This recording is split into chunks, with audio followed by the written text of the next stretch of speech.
Syria में पिछले 2 हफ्तों के घटनाक्रम शायद रीसेंट जियोपॉलिटिकल हिस्ट्री में सबसे ज्यादा इनकोहेरेंट इवेंट्स रहे हैं। बशर अल असद की सरकार, जो याद करने योग्य है कि पिछले 53 साल से असद परिवार का राज्य रहा है सीरिया पे, और 2011 में जो एक सिविल वॉर वहां शुरू हुआ, उसके बावजूद पिछले 13 साल असद सरकार वहां स्थिर रही। ऑफ कोर्स इसमें ईरानियन और रशियन सपोर्ट के साथ वो सरकार थी, पर ऐसी सरकार वो 11 दिन में उसने ऐसा रिट्रीट किया कि आज संभवतः, जैसा कि रिपोर्ट्स में कहा जा रहा है, कि बशर अल असद जो हैं वो मॉस्को पहुंच चुके हैं। सीरिया की ज़्यादातर टेरिटरी जो है वो हयात अल शम और उसके लीडर अबू मोहम्मद अल जुलानी के पास है।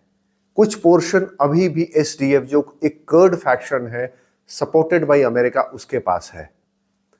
तो ऐसा हुआ क्या, ये जानना बहुत आवश्यक है, क्योंकि एक बहुत कॉम्प्लेक्स इंटरप्ले है देशों के बीच में, फोर्सेस के बीच में, अलग अलग ग्रुप्स और आइडियोलॉजीज के बीच में। तो 11 दिन, जो सरकार 13 साल एक संघर्ष करती रही, वो 11 दिन में कोलैप्स क्यों की? इसका एक बहुत बड़ा कारण है असद की आर्मी, द सीरियन आर्मी, इसके पास पैसे नहीं थे। भूखी आर्मी, एक बड़ी एंग्री आर्मी तो रहती है, पर जब उसका परिवार नहीं चलता है बिना तनख्वाह के, तो आर्मी हमेशा वीक होती रहती है। तो एक एवरेज जो सोल्जर जिसको कहा जाए, उसकी ऐसे ही वेतन उसका $10 पर महीना है सीरिया में, और जो ऑफिसर्स थे उनकी तनख्वाह, उनका वेतन $30। तो ज्यादातर जो सोल्जर्स थे वो ऑलरेडी अपनी पोस्ट को वो छोड़ चुके थे, उनमें लड़ने की बहुत इच्छा नहीं थी, वो दूसरे काम खोज रहे थे। उसके बाद ईरान के ऊपर जो इजराइल से एक प्रॉक्सी वॉर ईरान का चल रहा था पिछले कुछ महीनों से, इजरायली हमलों के बाद जो ईरान के प्रॉक्सीज थे, हमास और हिजबुल्लाह, ध्यान देने योग्य बात है कि हिजबुल्लाह को हथियार ईरान सीरिया के थ्रू पहुंचाता था, और इजराइल को बैकफुट पे रखने के लिए हिजबुल्लाह का यूज किया जाता था। तो हिजबुल्लाह को जिस तरह से उनकी लीडरशिप को एलिमिनेट किया इजराइल ने, उसके बाद से हिजबुल्लाह के कमजोर होने के बाद से इजराइल को एक फ्री हैंड मिल चुका था अपने एक्शंस लेने के लिए। रशिया खुद यूक्रेन वॉर में इन्वॉल्व है, जबकि 2014 की लड़ाई में रशिया की मिलिट्री ने पूरी तरह से असद के पीछे किया था। रशियन एयरफोर्स ने कारपेट बॉम्बिंग की थी आईएसआईएस और दूसरे टेररिस्ट ऑर्गेनाइजेशंस की, जो डमास्कस की ओर बढ़ रहे थे।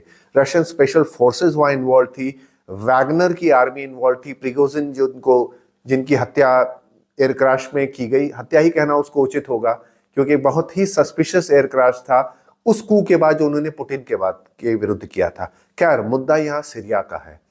तो इससे सीरियन जो एक लीडरशिप जो कमजोर होती चली जा रही थी, और सीरियन इकोनॉमी की यह अवस्था है कि 90%, एक यूएन की रिपोर्ट आई है इसी साल के शुरुआत में, कि 90% लोग सीरिया के पॉवर्टी लाइन के नीचे रह रहे हैं। इसका कारण था 40% रिसीट जो गवर्नमेंट की आती थी सीरिया के, वो रिसीट थी गैस और ऑयल रिसोर्सेज से। गैस और ऑयल उनके सीरिया के पास बहुत ज्यादा नहीं है, पर इतना था कि वो अपनी इकोनॉमी को अच्छे से मेंटेन करके चल सके। पर 2013 में जब आईएसआईएस ने, आप अगर मैप देखिएगा तो यूफ्रेटिस रिवर जो सीरिया को करीब करीब बीच से काटती है, यूफ्रेटिस रिवर के ईस्ट का जो पोर्शन है, जहां के सीरिया के ऑयल फील्ड्स थे, वो बगदादी के आईएसआईएस ने कैप्चर कर लिए थे। अब उनको हटाने के लिए अमेरिकन फोर्सेस ने वहां इंटरवेंशन किया। एसडीएफ जिसको कहा जाता है, द सीरियन डेमोक्रेटिक फोर्सेस, जो कि बेसिकली जो कर्ड नेशनलिस्ट हैं उनकी है, उनसे इंटरवीन किया, और फाइनली वहां से आईएसआईएस को तो ढकेल के हटा दिया। पर उस एरिया पे आज भी अमेरिका का कब्जा है, तो ऑयल फील्ड्स असद के हाथ में थे ही नहीं। तो इस तरह उनकी जो इकोनॉमी थी वो पूरी श्रिंक करती चली जा रही थी, कोलैप्स कर रही थी। तो ये मेजर फैक्टर्स रहे, माना जा रहा है, क्योंकि देखिए अंत में इसका क्या निष्कर्ष निकलेगा ये तो समय बताएगा इनके कारणों का। History is best told in hindsight. But in 2 हफ्तों का जो असेसमेंट है वो यह है कि इन मेजर फैक्टर्स के कारण असाद का कोलैप्स हुआ। अब विषय आता है इसका, जो सबसे बड़ा प्लेयर है जिसको कहा जाए एक फ्रंट, हयात तहरीर अल शम और उनका लीडर अबू मोहम्मद अल जोलानी। अल जोलानी का इतिहास बड़ा मिक्स्ड रहा है। इनकी शुरुआत इराक में हुई। इराक में ये अलकायदा के साथ थे। अलकायदा के वहाँ अबू बकर अल बगदादी, उसके पहले अबू जरकावी का काफ़ी क्लोजनेस है। अबू जरकावी के मारे जाने के बाद जब अबू बकर अल बगदादी ने लीडरशिप ली तो ये इनके डिप्टी थे अलकायदा के इराक में। फिर अबू बकर अल बगदादी ने अपना ISIS बनाया, जिसको लेकर के बाद में उसने ईस्टर्न सीरिया में एक कैलिफेट इस्टेब्लिश करके अपने आप को खलीफा यानी कि कैलिफ डिक्लेयर किया था मुस्लिम समाज का। जब अबू बकर अल बगदादी ने ISIS बनाया तो आइडियोलॉजिकल डिफरेंसेस की वजह से इनसे अलग हो गए अल जोलानी और इन्होंने नुसरा फ्रंट बनाया अपना। नुसरा फ्रंट बेसिकली अल कायदा का सीरिया का फेस था। तो जब असाद से लड़ाई होती रही तो एक समय ऐसा था कि अल जोलानी को पूरी तरह से CIA फंड कर रहा था, उनके लोगों को ट्रेन कर रहा था, उनके ऑपरेटिव्स को ट्रेन किया जा रहा था। IED एक्सप्लोजिव्स होते हैं, इक्विपमेंट्स यूज होते हैं, इनमें ट्रेनिंग दी जाती है, वो CIA के जरिए हो रही थी क्योंकि वो असाद से लड़ रहा था। लेकिन समय का घटनाक्रम ऐसा बदला कि क्योंकि वो US का ही विरोधी हो गया, ये सारी आइडियोलॉजी थी जो थी वो अंत में US के खिलाफ ही काम आती है। उस समय US ट्रेजरी जो होती है उसने सन 2013 में अल जोलानी को स्पेशली डेजिग्नेटेड टेररिस्ट डिक्लेयर किया, पर बात वहां रुकी नहीं। 2018 में अल जोलानी के ऊपर FBI ने $10 मिलियन का इनाम रखा उसके लिए जो इनको जिंदा या मुर्दा गिरफ्तार करवा सके या इनको मरवाने में मदद कर सके। अभी ये कहा जा रहा है कि अल जोलानी पिछले 10 साल में काफी मॉडरेट हो चुके हैं, क्योंकि सीरिया असाद के अंडर में पूरी तरह से पिछले 13 साल से था नहीं। एक पोर्शन जैसा मैंने आपको पहले बताया, जो नॉर्थ ईस्ट या जो ईस्टर्न पोर्शन है यूफ्रेटिस के ईस्ट में जो है, वहाँ SDF फोर्सेस US सपोर्ट के साथ उनका वहाँ पे जिसको कहिए कि वहाँ पे वो रूल चल रहा है, जहाँ से उन पे ISIS के एलिमेंट्स अभी भी वहाँ एग्जिस्ट करते हैं, तो उनसे संघर्ष चल रहा है। और नॉर्थ वेस्ट में इदलिब करके एक जगह है, इदलिब पे अबू अल जोलानी का रूल चल रहा था। तो लोग कह रहे हैं कि बड़े मॉडरेट हो चुके हैं, अब ये माइनॉरिटीज को एक्सेप्टेंस की बात कर रहे हैं, क्योंकि 10% की पॉपुलेशन जो सीरिया की है वो क्रिश्चियंस है।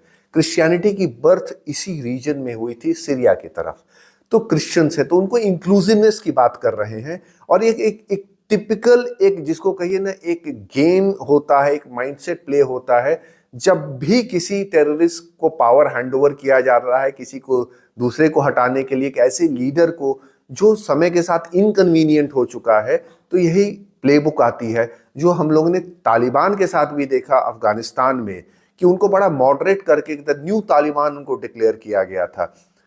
बट ध्यान देने बात ये है कि अभी तक का इतिहास जो रहा है, जो एक टेरर माइंडसेट है, जो आइडियोलॉजिकल बेस पे टेररिज्म में इन्वॉल्व होते हैं, वैसे लीडर्स का माइंडसेट बदलता नहीं है। कहा जाता है कि tiger will not never change it's stripes. तो ये टेररिज्म के साथ भी ऐसा ही कहा जाता है कि एक मॉडरेशन वो दिखाते हैं अपने आप को एस्टैब्लिश करने के लिए, और उसके बाद उनका ट्रू फेस नजर आता है। पर ये समय की बात है, आज अल जोलानी जो है वो वेस्ट के फेवर्ड वहां कैंडिडेट हो चुके हैं, रूल करने के लिए असाद बाहर हो चुके हैं, और जो बड़ा जियोपॉलिटिकल गेम है उस रीजन में खेला जा रहा है, उस रीजन के सबसे बड़ा मोहरा हो चुका है अल जोलानी। तो अब दुनिया को इनसे डील करना पड़ेगा। अब इस सारे जो सिनेरियो डेवलप हुआ, इसके दो सबसे बड़े players as usual the old super powers, एक अभी भी सुपर पावर है पर एक अपने डिक्लाइन पे है, USA एंड रशिया। इनका क्या रोल था? USA जब ये पूरा अरब स्प्रिंग शुरू हुआ तो इसके पीछे एक्सपर्ट्स का माना जाना है कि ये यूएस सपोर्टेड था, कि वहाँ पे जो भी रेजिम थी वो एक रेजिम चेंज हो रही थी। शुरुआत ट्यूनिशिया से हुई, फिर इजिप्ट, लीबिया, सीरिया में समहाउ जो आईएसआईएस का उद्भव हुआ और अल कायदा का उद्भव हुआ, वो यूएसए के लिए एक बहुत डेंजरस सिचुएशन थी। एक तरफ तो पूरी तरह से रेडिकलाइज इस्लामिस्ट जो अमेरिका को अपना सबसे बड़ा शत्रु मानते हैं वो थे, दूसरी तरफ था उनका यूएस का पुराना प्रतिद्वंदी बशर अल असद। अब इन दोनों के बीच में चूज करना यूएस के लिए बहुत मुश्किल था। और जब इस्लामिस्ट पूरी तरह से बढ़ने लगे दमास्कस की ओर, तो संभवतः कहा जाए कि यूएस थोड़ा घबराया, क्योंकि उसके पहले बराक ओबामा का ब्रीफ था, जो सीआईए को उन्होंने एक ब्रीफ दिया था कि असद को हटाना है बट सीरियन आर्मी को मेंटेन करना है उसी तरह से, क्योंकि वो बहुत जरूरी था। वो ईरान से जो एक पुरानी एनिमोसिटी कहिए, राइवलरी कहिए, उस जियोपॉलिटिकल रीजन के लिए, उसके लिए सीरिया का सर्वाइवल एज इट इज बहुत जरूरी बनता है यूएस के लिए, क्योंकि जितना फ्रैगमेंटेशन होता है किसी भी एरिया का, उतनी समस्या बढ़ती है उस देश की यूटिलिटी को लेकर के। तो सीआईए का ब्रीफ था कि आपको असद को हटाना है बट आर्मी को मेंटेन करना है।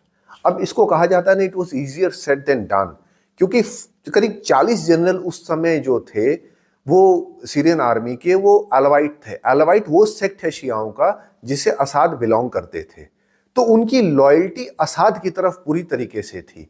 और क्योंकि वो जानते थे कि असद को हटा करके किसी सुन्नी राजा को वहां बिठाना, किसी सुन्नी लीडर को वहां बिठाना, मतलब एक तरह से अपना डेथ वारंट साइन करना, जो अब प्ले आउट होगा वहां बहुत जल्दी। वो भाग चुके हैं, जो बचे खुचे होंगे उन्हें कितनी भी जिसको कहा जाए ना, एक कंसिलिएटरी बात कही जाए, पर अंत उनका वही होगा जो ऐसे हर रजीम में हुआ है, चाहे तालिबान ने किया हो, चाहे इराक में हुआ हो।